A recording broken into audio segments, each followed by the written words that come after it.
x is equal to negative b plus or minus the square root of b squared minus 4ac, all of that over 2a.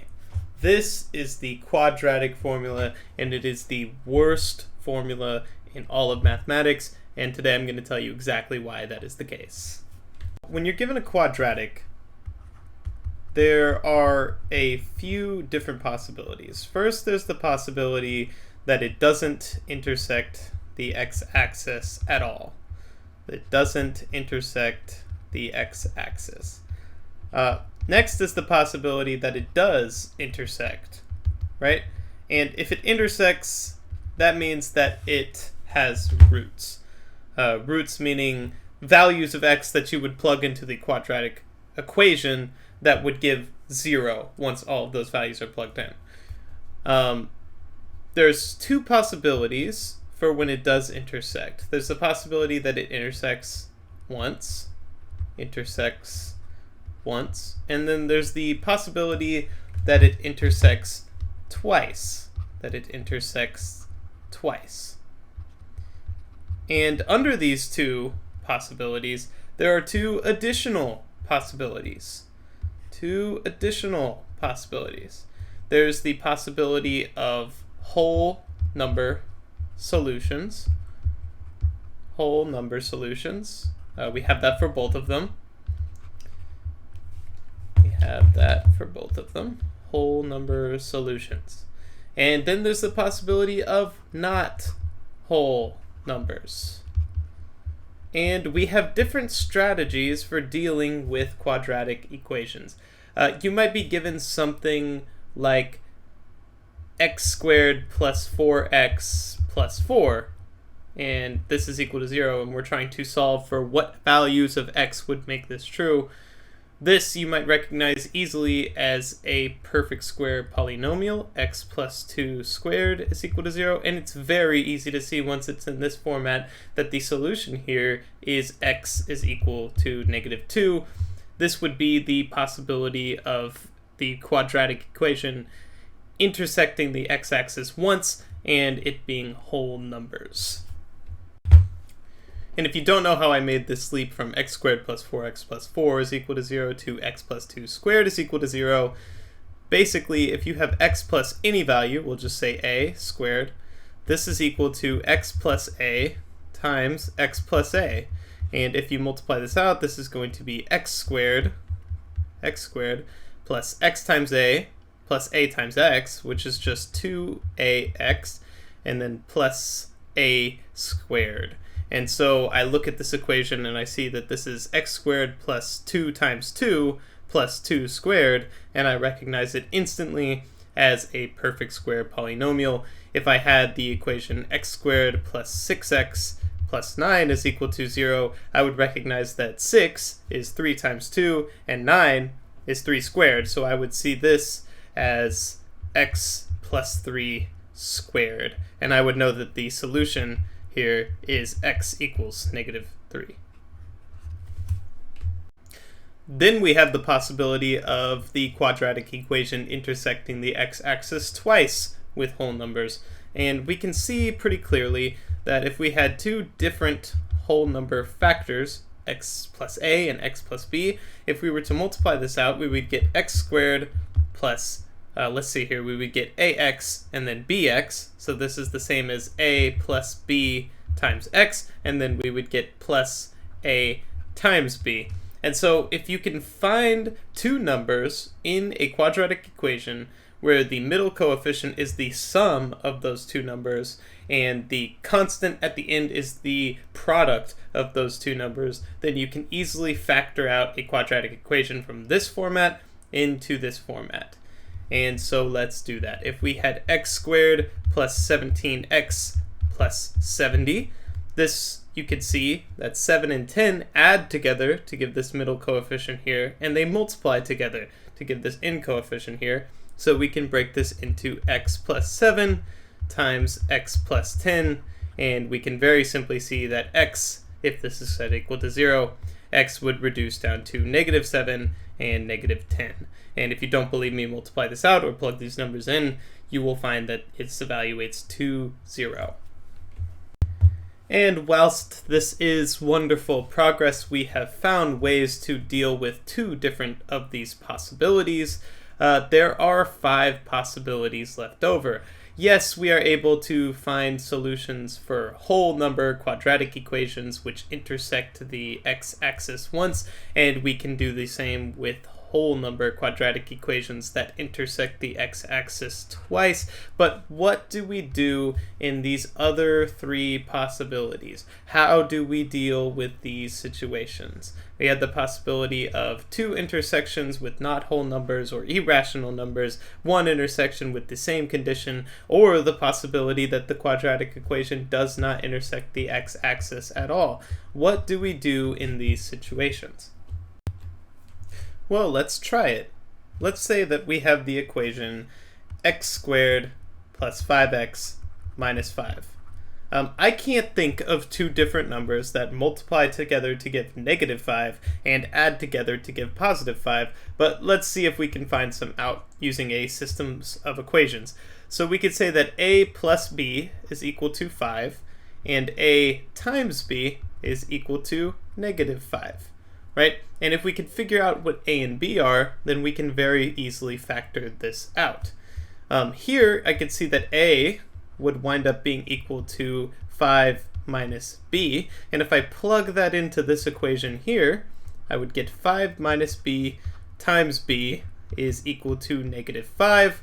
Here, I would get negative b squared, right, plus 5b is equal to negative 5, and in order to solve for b, I would have to solve another quadratic. And that does not work. That is not a viable solution. So clearly, this is not going to be a factorable equation. I mean, solving this would be roughly as complicated as solving the original quadratic equation. So we have to try something else. Let's try a different method.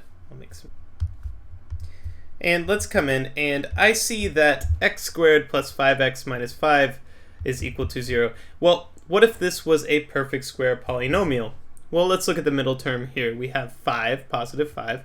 Half of that is 5 over 2, and that squared would be 25 over 4. And 25 over 4 is not equal to negative 5. So this is not a perfect square polynomial. But what if it was? Right? I can, instead of saying that, I can add 5 to both sides here, right? And then if I were to add the same value to both sides of this equation, then that wouldn't change the validity of this statement. So I could add that factor that I just determined there by dividing this by 2 and squaring it. 5 over 2 squared. Well, that's going to give us 25 over 4. And I can add that to the other side as well, and this is still true. This is still true. This, of course, is equal to 5 times 4 over 4, which is 20 over 4, plus 25 over 4, which is equal to 45 over 4. And now what happens? Well, now I know that this left side is a perfect square polynomial. It's x plus 5 over 2 squared, right? I know that that's the case because that's why I added this term here, was to make it to where this was the case. And we also know that this is equal to 45 over 4. Well, now what happens? Now we could take the square root, and we get that x plus 5 over 2 is equal to the square root of 45 over 4. I could pull out a factor of 9 here. That would be the square root of 9 times the square root of 5, which is just 3 times the square root of 5. And the square root of 4 on the bottom here is just equal to 2. And this could be the positive of this or the negative, because if I took this and negative 3 times the square root of 5 over 2 and I multiplied it by itself, it would still give me positive 45 over 4. And so both of those are valid. And so now I see that x is going to be equal to negative 5 over 2 plus or minus 3 times the square root of 5 over 2. And that, of course, is either 3 times the square root of 5 minus 5 over 2, or we get negative 5 minus 3 times the square root of 5 over 2. And I have just solved for x by forcing it to become a perfect square polynomial. And this method of solving quadratic equations is known as completing the square. Completing the square. And although this is taught in American public school systems, the emphasis is almost never placed on completing the square. Instead, generally, they will defer to two methods, either factoring when the numbers are clear, clean, and concise, or the quadratic formula when they are not. And I do not understand why we don't teach this as the primary method for dealing with sticky, complicated quadratic equations. Let me explain. Completing the square works for every single quadratic equation you could ever possibly get.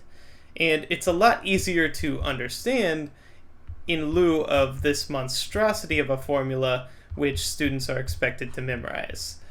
X is equal to the square root of b, negative b plus or minus the square root of b squared minus 4ac, all of this over 2a. Memorizing this is more complicated than reasoning your way through a quadratic equation, any quadratic equation, via completing the square. And to make matters even worse, this is just completing the square. Let me explain. If a quadratic equation is broken down into three different coefficients, or two different coefficients and one constant, you have ax squared plus bx plus c, and we say that this is equal to 0, we can actually just complete the square here, right? So if we subtracted c from both sides, we would get ax squared plus bx is equal to negative c. And I'm going to move down here because I'm going to need some more room. And here we can pull out an a. We would have a times x squared plus b over a. X is equal to negative c, and I can move that a to the other side. And I would get x squared plus b over a. X is equal to negative c over a. Right? From here, I recognize that this is something I could turn into a perfect square. Right? If b over a was the middle term here, I could simply have this and square it and add it to both sides, and what would I get? I would get a perfect square here.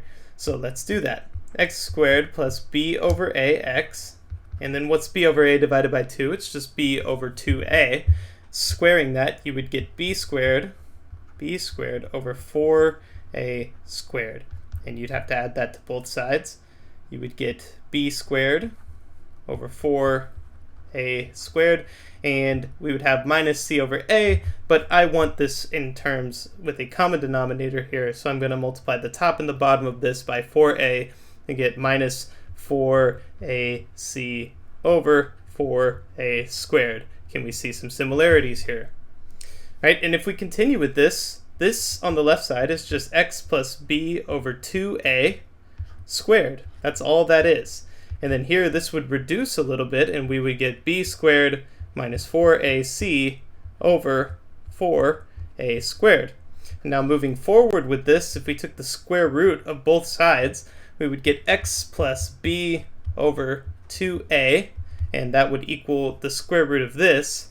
The square root of the top would just be the square root of b squared minus 4ac, and the square root of the bottom here, the square root of 4a squared, is just 2a. It's just 2a.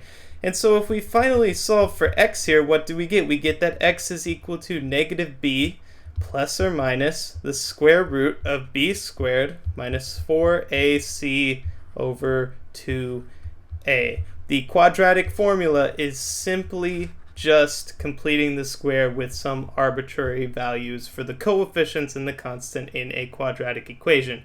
This is completely unnecessary, and instead we should be emphasizing completing the square, which teaches us the reason as to why this works. It teaches us how to actually solve a quadratic equation rather than memorizing some formula and plugging numbers in.